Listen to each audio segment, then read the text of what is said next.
Hello student. Welcome to all of you on crack now पे मैं जय सिंह आप सभी का वेलकम करता हूँ। स्टूडेंट, बीते क्लासेस में हम अपने सीरीज का जो daily BPSC daily answer writing series है, इसमें हमने 69th बीपीएससी मेंस में पूछे गए क्वेश्चंस, 68th बीपीएससी और 67th बीपीएससी में साइंस एंड टेक्नोलॉजी सब्जेक्ट से जो क्वेश्चन पूछे गए हैं उसको हमने एक ओवरव्यू दिया। और क्वेश्चन को किस प्रकार से टैकल करना है, क्वेश्चन की नीड के अकॉर्डिंग आपका आंसर किस प्रकार से होगा, उसके बारे में हमने एक मॉडल आंसर के रूप में अपना जो डिस्कशन है वो किया। आज से हम एक नई सीरीज लेके आ रहे हैं जिसमें आपके एग्जाम तक, जब तक आपका एग्जाम हो नहीं जाता मेंस का, तब तक डेली एक क्वेश्चन आपकी प्रैक्टिस के लिए मैं साइंस एंड टेक करवाऊंगा। बाकी अलग अलग सब्जेक्ट के जो टीचर हैं वो पहले प्रीवियस ईयर में पूछे गए क्वेश्चन को करवाएंगे। उसके बाद जो बर्निंग टॉपिक है, जो संभावना बनती है कि क्वेश्चन कहाँ से आ सकते हैं, उसके सारे डायमेंशन को कवर करते हुए चलेंगे। इसमें आपका रोल भी अहम हो जाता है कि आप यहाँ पे जो क्वेश्चन डिस्कशन करवाए जा रहे हैं, जो क्वेश्चन बताए जा रहे हैं आपको मॉडल आंसर के रूप में, तो आप पहले उस क्वेश्चन को देखिए। और आपको क्वेश्चन डायरेक्ट आप चाहते हैं तो यूट्यूब से मिल जाएगा आपको, अदरवाइज हमारा टेलीग्राम चैनल है, आप उसमें ज्वाइन कर लीजिए, ताकि आप जब अपने आंसर लिख के हमें सबमिट करें तो हम उसे आसानी से आपका रिव्यू दे पाएं। कहाँ पे लूप होल्स आ रहे हैं, किस तरह की आपको सुधार की आवश्यकता है अपने मेंस आंसर राइटिंग में, क्या नई चीजें आप ऐड कर सकते हो ताकि आपका आंसर औरों की अपेक्षा बेहतरीन लगे, तो इसमें आपका रोल भी अहम हो जाता है। तो आप जो डिस्कशन हम कर रहे हैं उसमें जस्ट मैं एक ओवरव्यू दूंगा और क्या क्या एंगल शामिल हो सकते हैं उसके संदर्भ में चर्चा करूंगा। आप अपने आंसर की प्रॉपर स्ट्रक्चरिंग करके फॉर्मेटिंग करके आप हमें भेजिए, और फिर हम आपको विद इन 72 आवर्स उसका रिव्यू देंगे। और इन केस अगर आपको चीज़ें और नहीं समझ में आती हैं तो हम जूम मीटिंग पे या फिर जो भी हमारे पास माध्यम है उसके माध्यम से आपको face to face one by one आपके डाउट सॉल्विंग सेशन को करेंगे। तो बिना टाइम लिए आज का हम क्वेश्चन देखते हैं। क्योंकि ये हमारा प्रयास बीपीएससी मेंस एग्जाम के लिए है, तो आप जो है अपने ग्रुप में, अपने स्टडी सर्कल में इस चैनल को सब्सक्राइब करके और इस वीडियो को शेयर करें, ताकि उन बच्चों को जिसकी इन्हें नीड है वह हमसे जुड़कर हमारे इस इनिशिएटिव का फायदा उठा सके। चलते हैं अपनी क्लास की ओर और बिना देर किए स्टार्ट करते हैं। देखते हैं क्वेश्चन क्या है आज का हमारा। यहाँ पर एक बात और बता देना जरूरी है कि ये आपका जो मॉडल आंसर है, यह उस स्ट्रक्चर को फॉलो करता है जो डिमांड आपसे कमीशन करता है। तो ये आपके प्रैक्टिस के लिए है, आप जितना प्रैक्टिस करेंगे उतना परफेक्ट होंगे। वैसे भी कहा जाता है कि प्रैक्टिस मेक्स मैन परफेक्ट। तो आपकी प्रैक्टिस जो होती है वह आपको परफेक्ट बनाती है, चाहे आप जिस भी फील्ड में हो। तो क्वेश्चन को देख लेते हैं, क्वेश्चन को कैसे फ्रेगमेंट करना है, क्वेश्चन की आपका इंट्रो किस प्रकार से होना चाहिए। हमने 3 साल के जो बीपीएससी मेंस में पूछे गए क्वेश्चन थे साइंस टेक के, उसमें डिस्कशन किया हुआ है। आइए देखते हैं कुछ नई स्ट्रेटजीज के साथ, और इस क्लास को देखते हैं कि किस प्रकार से क्वेश्चन को अटेम्प्ट करेंगे, क्वेश्चन की डिमांड क्या है। क्वेश्चन आपसे पूछ रहा है कि discuss the applications of CRISPR या फिर Cas 9 technology and its ethical implication. क्योंकि साइंस एंड टेक के क्वेश्चन मैं आपसे डील करूंगा, तो इसमें जो साइंस में एक डिमांड की जाती है बच्चों से, एक अपेक्षा की जाती है कि आप जो है जो अपडेशन है उसके थ्रू जाएंगे और रिसेंट जो एग्जाम्पल हैं और उसके डायमेंशन को क्लियर करते हुए अपने आंसर को प्रेजेंट करेंगे। क्योंकि टेक्नोलॉजिकल जो एस्पेक्ट होता है उसमें आपका अप्लाइड फॉर्म ज़्यादा पूछता है। तो इस एप्लीकेशन फॉर्म में जो सबसे ज़रूरी है कि आपका जो एक माइंड सेट है वह फ्यूचरिस्टिक होना चाहिए। आप जब अपने आंसर को लिख रहे हो तो वर्तमान में क्या घटनाएं घट रही हैं, और इस तकनीक के डेवलपमेंट से और इसके विभिन्न एंगलों से इसका भविष्य पर प्रभाव क्या पड़ेगा, यह भी आपके माइंड में होना चाहिए। तब जाके जब आप अपने आंसर को लिखते हो तो आपका आंसर कंक्रीट बनता है। तो इसमें क्वेश्चन में आपकी जो डिमांड की जा रही है कि discuss the application of CRISPR Cas 9 technology and its ethical application. तो इसमें आपका एथिकल एप्लीकेशन पूछा है।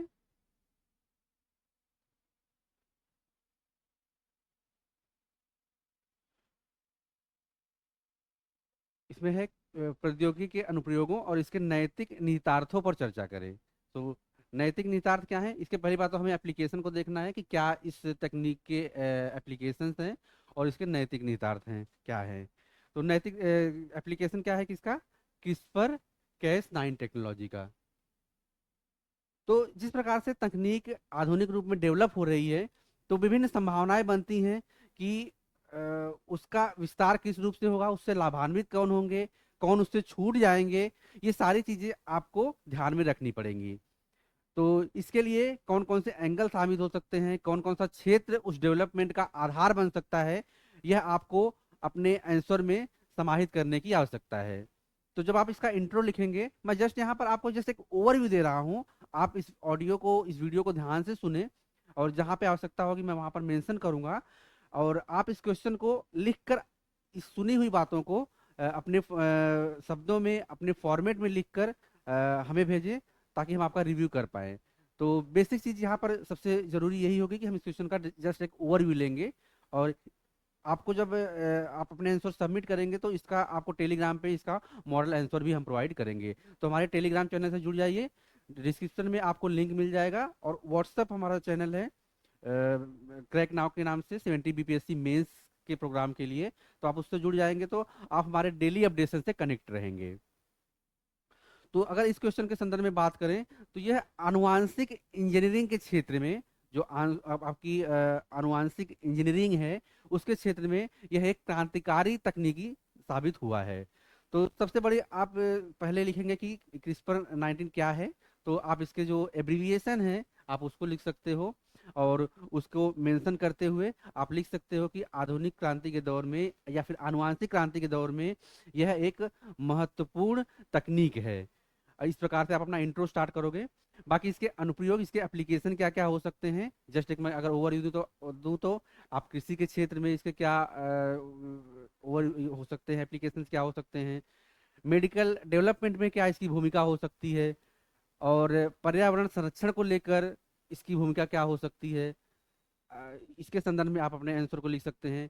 इसके अलावा जो लाइव स्टॉक इम्प्रूवमेंट होता है, जो पशुधन सुधार होते हैं, कि यह तकनीक बेसिकली जो होता है जीन एडिटिंग के माध्यम से जो लक्षण एक संतति से दूसरी संतति में या एक जनरेशन से दूसरे जनरेशन में प्रवाहित होते हैं, उसमें जो वो वैसे लक्षण जो किसी न किसी प्रकार के आनुवांशिक बीमारियों का कारण बनते हैं, तो उसमें एडिटिंग करके सुधार किया जा सकता है, और एक जनरेशन से दूसरे जनरेशन में ट्रांसमिट होने वाले उन लक्षणों पर नियंत्रण किया जा सकता है।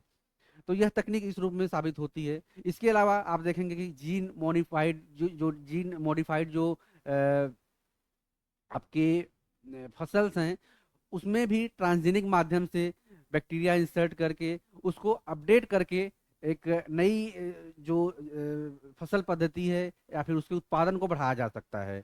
तो आप इस चीज को मेंशन कर सकते हो। दवा के क्षेत्र में आप देखोगे कि दवा के क्षेत्र में इसकी भूमिका इस रूप में महत्वपूर्ण हो सकती है कि जो आपके कैंसर जन्य और न्यूरो डिजेनरेटिव तमाम तरह की बीमारियां हैं, उसके लिए जो दवा पद्धति है उसमें एक क्रांतिकारी भूमिका यह तकनीक निभा सकती है। इसके अलावा आप देखेंगे कि विभिन्न प्रकार के जो जीव हैं जिनका हैबिटाट लॉस हो रहा है, जो अपने आवास में सुरक्षित नहीं है या फिर बदलते क्लाइमेट पैटर्न के कारण उनका आवास विखंडित हो रहा है, तो यह उस जीव में एक अपने इस तकनीक के माध्यम से ऐसा आवास स्ट्रक्चर डेवलप करते हैं, ऐसा हैबिटाट एटमॉस्फेयर डेवलप करते हैं कि उन्हें वहां रहने में आसानी हो सकती है। तो ये सारे जो एंगल हैं आपको ध्यान में रहने चाहिए। और सबसे महत्वपूर्ण अगर देखें तो जीन थेरेपी के माध्यम से जो बीमारियां आनुवांशिक रूप से ट्रांसफर होती हैं और जिसका अभी तक कोई इलाज संभव नहीं हो पाया है, उसके इलाज में यह महत्वपूर्ण एक क्रांतिकारी कदम साबित हो सकता है इस तकनीक के माध्यम से।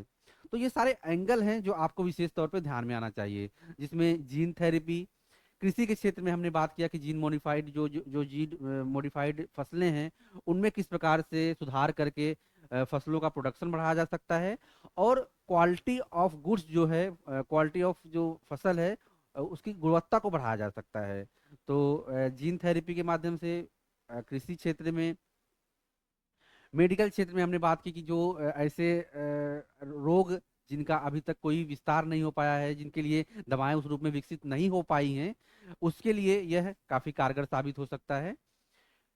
और जैविक अनुसंधान में जो जीन फंक्शन और विभिन्न प्रकार के जो रेगुलेशन हैं, उनके माध्यम से जो एक हाइपरटेंशन की स्थिति उत्पन्न होती है, तो उसको भी नियंत्रित करने के लिए यह तकनीक कारगर साबित होती है, जिसे क्रिस्पर या फिर Cas9 कहा जाता है, Cas9 कहा जाता है।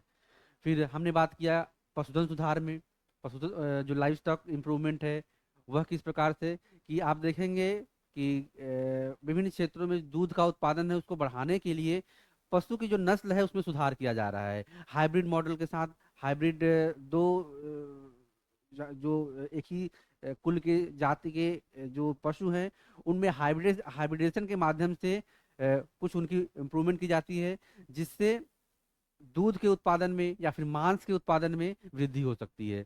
तो ये सारी जो तकनीकें हैं और ये सारी जो फैसिलिटीज हैं, वह इस तकनीक के माध्यम से मानव जाति के उत्थान के लिए या फिर इनके उत्पादन में बढ़ावा देने के लिए इस तरह की तकनीक का इस्तेमाल किया जाता है। संरक्षण में हमने हैबिटाट की बात की कि इस प्रकार से विभिन्न प्रकार के जानवर, जीव जंतु, पौधों के लिए एक नियंत्रित वातावरण तैयार करके उनमें एडिटिंग, जीन एडिटिंग के माध्यम से उनमें एक इम्प्रूवमेंट किया जा सकता है, ताकि वह जो नियंत्रित वातावरण बनाया गया है उसमें आसानी से रह सकें। तो ये हमारे एप्लीकेशन हैं जो हमने देखे हैं। इसके अलावा अगर हम देखें तो इसके नैतिक निहितार्थ क्या होते हैं। नैतिक निहितार्थ तात्पर्य यह है कि बहुत सारे जो तकनीक हैं उनका अगर हम नियमित रूप में इस्तेमाल इस रूप में अति से अति कर रहे हैं, या फिर उसके जो निगेटिव पक्ष हैं उसका ध्यान नहीं रख रहे हैं, तो यह कहीं ना कहीं नुकसानदायक भी साबित हो सकता है। तो वह जो एंगल नुकसानदायक रूप में शामिल होगा उसमें पहली बात तो कोई भी तकनीक होती है उसमें सभी लोग उसके भागीदार नहीं हो पाते हैं, सभी लोग उसके स्टेक होल्डर नहीं हो पाते हैं। जैसे आप देखेंगे कि कुछ मार्जिनलाइज सेक्शन जो अफोर्डेब नहीं कर सकते, इसको अफोर्ड नहीं कर सकते, वह इस तकनीक का इस्तेमाल नहीं कर पाएंगे, तो वह जो है इससे दरकिनार हो जाएंगे। तो एक यह होगा कि यह सभी के लिए नहीं होगा। और कहीं कहीं जो होता है जिसे हम कहते हैं ऑफ टारगेट प्रभाव, ऑफ टारगेट प्रभाव में क्योंकि तकनीक का एक निगेटिव पक्ष होता है किसी न किसी रूप में, तो वह तकनीक इस रूप में महत्वपूर्ण हो जाती है कि मान लीजिए कि गलतीवश एडिटिंग की जो प्रक्रिया है वह नुकसानदायक रिपरकशन होने लगा उसका और निगेटिव रूप में प्रस्तुत होने लगी, तो उसमें यह ऑफ गेट जो ऑफ टारगेट प्रभाव जो होता है वह इस रूप में हो जाता है कि तकनीक का इस्तेमाल अच्छे के लिए किया जा रहा था लेकिन वह नुकसानदायक हो गया। तो इससे कहीं ना कहीं जो अनपेक्षित स्थानों पर आनुवंशिक परिवर्तन को ला सकता है।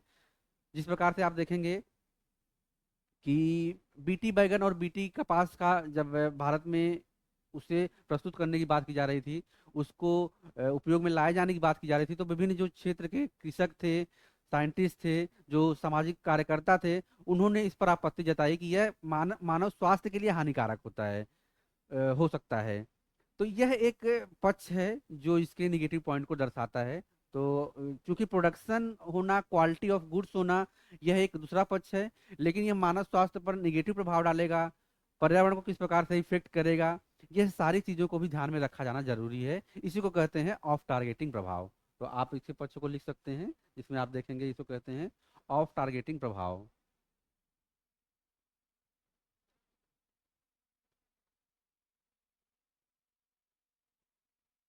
Of targeting effect.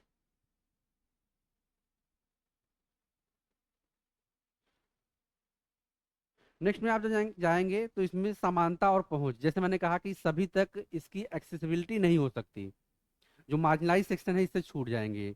तो इस रूप में अगर हम देखें तो ऐसी चिंताएं कि क्रिस्पर Cas9 प्रौद्योगिकियां हाशिए पर रहने वाले समुदायों के लिए दुर्गम होने या मुख्य रूप से कॉस्मेटिक वृद्धि या विशेषाधिकार प्राप्त लक्षणों को बढ़ावा देने के लिए उपयोग किए जाने वाली मौजूदा स्वास्थ्य असमानताओं को बढ़ावा देती हैं। एक पक्ष इसका भरपूर उपयोग कर पाएगा, एक पक्ष इसका उपयोग नहीं कर पाएगा। तो हमारे यहाँ जो सामाजिक कल्याण की भावना है वह इससे पीछे छूट जाएगी, वह पीछे छूट जाएगी। तो इस रूप में जो इसका एक्सेसिबिलिटी है, अफोर्डेबिलिटी है, समानता इस रूप में यहाँ पर विच्छिन्न हो जाती है। जैव सुरक्षा के रूप में देखें तो आप देखेंगे कि विभिन्न प्रकार के जो आतंकवादी गुट हैं या फिर जो एक देश का नुकसान चाहते हैं, वह जैव आतंकवादी गतिविधियों के माध्यम से यह उस देश पर हमला कर सकते हैं। और अगर प्रॉपर रूप से उसकी तैयारी ना रही, उससे निपटने की तैयारी ना रही, तो यह एक ह्यूज मास जो होता है कि जनसंहार का कारण बन सकता है यह तकनीक। तो जो जैव सुरक्षा है उसके संदर्भ में भी इसकी भूमिका महत्वपूर्ण होती है। इसके अलावा आप यूजेनिक्स देखेंगे। यूजेनिक्स होता है बेसिकली, इसे हम कहते हैं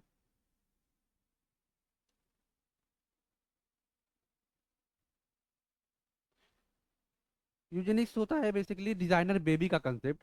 जैसे इस संदर्भ में बात की जा रही है कि विभिन्न जो मानव अपेक्षाएं हैं, मानव एक जो अपेक्षित होता है इस समाज से, वह बेहतरी की ओर होता है। तो डिजाइनर बेबी की संकल्पना इस रूप में आप समझ सकते हैं कि अ, मान लीजिए कोई व्यक्ति है जो कलर में थोड़ा सा डीम है, आप कह सकते हो कि कलर उसका कॉम्प्लेक्स नहीं है। वैसे ये चीज़ें ये इस रूप में नहीं है, लेकिन एक अपेक्षित चाहत ये होती है कि आप अपना परिवर्तन हैंडसम हंक जॉन अब्राहम के रूप में कर पाएं।